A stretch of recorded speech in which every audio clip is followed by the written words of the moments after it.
Welcome to Storycraft Portal today. We dive into a case that has shaken the corporate world and ignited a firestorm of controversy.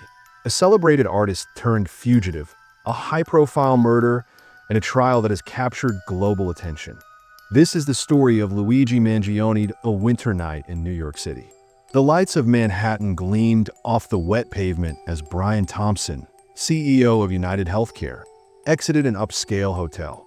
He had no idea that within seconds, his life would be over. A single gunshot.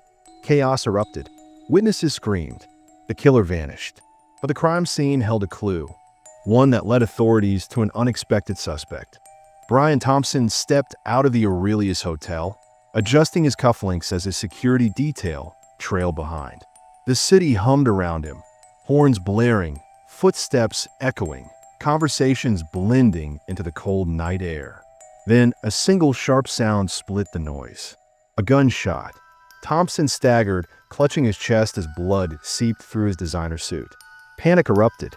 Pedestrians screamed. His bodyguards reacted too late. The shooter had disappeared into the city's endless maze of streets. Within minutes, NYPD swarmed the scene. Witnesses spoke of a man in a dark coat, a hood concealing his face. Surveillance footage showed a glimpse, just enough to spark a manhunt that would grip the nation. Who pulled the trigger? And why do they want Brian Thompson dead? The answers lay in the shadows, waiting to be uncovered. Detectives combed through security footage, piecing together the killer's escape. A hooded figure slipped through the streets, vanishing into the underground tunnels of the subway. No clear face. No traceable weapon. Just a bullet, a body, and a city demanding answers. Then came the breakthrough. A partial fingerprint lifted from a discarded shell casing. It matched a name that no one expected: Luigi Mangione, a rising star in the art world, a musician, a filmmaker, not a killer. The news spread like wildfire. How could a man celebrated for his creativity be linked to a cold-blooded assassination? As authorities searched for him, his social media accounts went silent. His studio remained locked. Luigi Mangione had vanished. Was he running because he was guilty? Or was he running because someone wanted him to take the fall? As soon as Luigi Mangione's name hit the headlines, law enforcement launched a nationwide manhunt. His last known location? A small apartment in Brooklyn. But by the time officers arrived, it was empty. Neighbors described him as quiet, deeply engrossed in his art, rarely seen outside. But there was something strange. His apartment wasn't just empty. It was wiped clean. No pantins, no instruments, no personal belongings. As if he had never lived there at all. Then came the first clue. A rental car abandoned in Pennsylvania. Inside, a burned passport, a stack of cash, and a map marked with an unknown destination. Had Mangione planned this escape? Or was someone making it look like he had? Days passed. Sightings of Mangione flooded social media. Some claimed he was in Mexico. Others swore they saw him in Paris. But his real location? A small-town McDonald's in Pennsylvania that a local officer noticed a nervous man in the corner, hood pulled low. When he reached for his meal, his sleeve lifted, revealing a distinctive tattoo, one that matched Mangione's. Within seconds, officers swarmed in. Mangione didn't resist.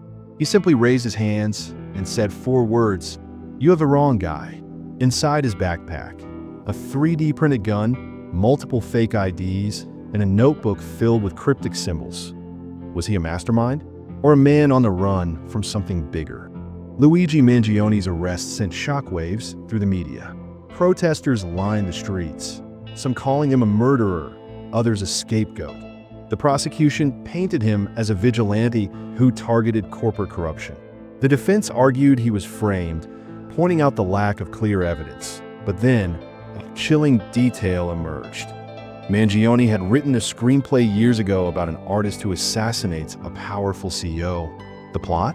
Almost identical to Brian Thompson's murder. Coincidence? Or a blueprint for a real-life crime? Locked in a high-security cell, Mangione remained silent until he sent a letter. Not to his lawyer, not to the press, but to a young nursing student who had written to him out of curiosity. The letter was cryptic, filled with references to literature, philosophy, in a single haunting sentence. The truth is buried where no one dares to dig. Was this a confession? A clue? Or the ramblings of a man trapped in a system that had already decided his fate? Just when it seemed like Mangione's fate was sealed, an anonymous source contacted the defense. A former United Healthcare employee claimed to have evidence that Brian Thompson was involved in illegal dealings, evidence that had mysteriously disappeared after his death. The informant agreed to testify, but vanished hours before the scheduled court appearance. Their last known message? A voicemail left from Mangione's lawyer. "They know I'm talking. If I disappear, it wasn't by choice." With the key witness gone, the trial was back in the prosecution's favor. But now, people started asking, was Mangione being silenced? Or was someone else making sure the truth never surfaced? Investigators combed through security tapes from the night of the murder. But something was off. Minutes before the shooting, the hotel surveillance system had gone dark. A glitch, the prosecution claimed. But the defense argued otherwise. Further digging revealed that just a week before the murder, a cybersecurity firm had been hired to upgrade the hotel's security system.